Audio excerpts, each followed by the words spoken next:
You guys are doing some interesting stuff with Gemini.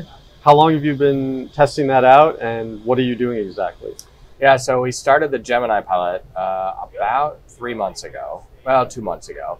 And the Gemini pilot is the Google AI, Gen AI product, and it's integrated with our work suite. So State of Colorado is a Google work suite organization.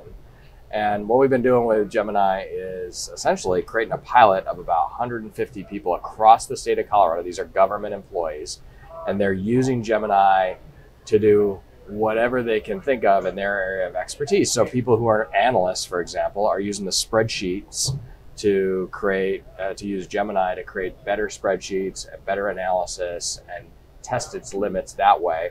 We're seeing a lot of folks use the chat part where they're using it to create or answer questions or comb through legal documents and that kind of thing and summarize. So summarization of it is really powerful. But everybody's using it in a way that makes sense to them. And these are folks, the 150 across all the different state agencies. Now, one of the things that's kind of interesting about it to me is that about 10% of those folks, so more or less like 15 or 20, are self-identified as having some sort of accessibility need or are neurodivergent. And what's coming back from those people is this sort of life-changing, is a term I've heard, night and day. This is changing their way in which they work in ways that we didn't really expect. And that I would have thought maybe already existed in some of the other tools they had for accessibility, but seems to be much more pronounced when it comes to Gen AI, and particularly this Gemini product.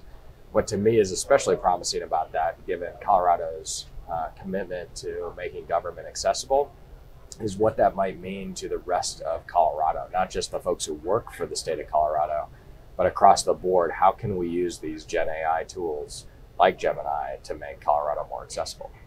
Can you recall any examples of what they found so life-changing about it? Yeah, the things, it is hard to put a pin in it, but it involves them being more creative. The way it's sort of expressed, especially from the neurodivergent folks, is I used to have to spend a lot of my essentially brain power trying to work in a way that the tools, the technology tools I had, allowed me to work, which weren't built for people whose minds work like mine, like a neurodivergent mind. What's changing it for them is it's freeing them up from having to do things in a way that's sort of preordained or pre-programmed for them, and allowing them to sort of approach their work in ways that they feel are much more creative or aligned with the way that they think and work.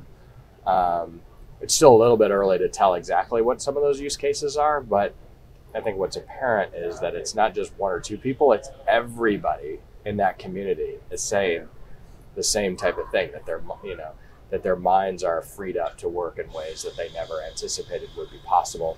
And the type of, like I said, the type of terminology they're using is night and day, life-changing, it's really powerful.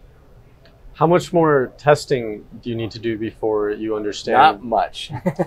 Yeah, so we're close. I mean, we are gonna continue the pilot for a couple more weeks here, but we're already preparing to launch Gemini across the entire state of Colorado for those users who want it and whose agencies are willing to pay for it.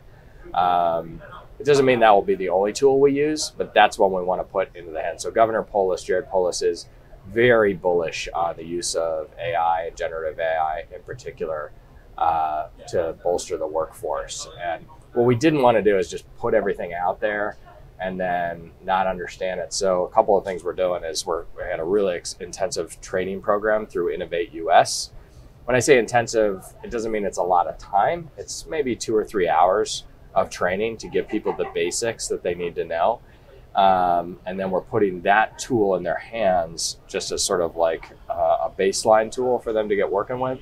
And then we expect, as we see Gen AI proliferate through all the other products that are out there, that will create the basis for them to use that in a multitude of ways that, are kind of hard to predict right now.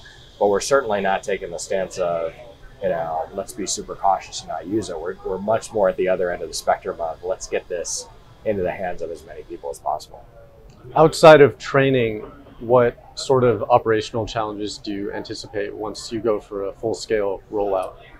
Yeah, I guess a couple of the themes there. One of the guardrails is humans at the helm. So we don't, and that's even more than humans in the loop. We want the decision makers to always be, at least for the time being anyway, the human beings, especially if it involves any kind of sensitive decision making or significant decision making. So an example would be benefits administration, which is one of the things the state does a lot of. We don't want the AI ultimately being the decision maker on that. We want AI being the productivity or sort of multiplier effect to that effort. I think we'll have a few hiccups along the way, but I'm not expecting, just like if you imagine like our financial people not having spreadsheets.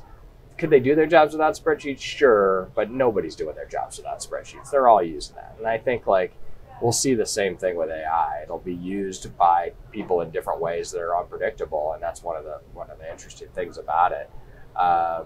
If we start letting it be at the helm of the decision making, we're going to have a problem at the other end of the spectrum if we don't realize that we got to put it in people's hands in order to let them do their jobs productively. We'll be behind the curve on that.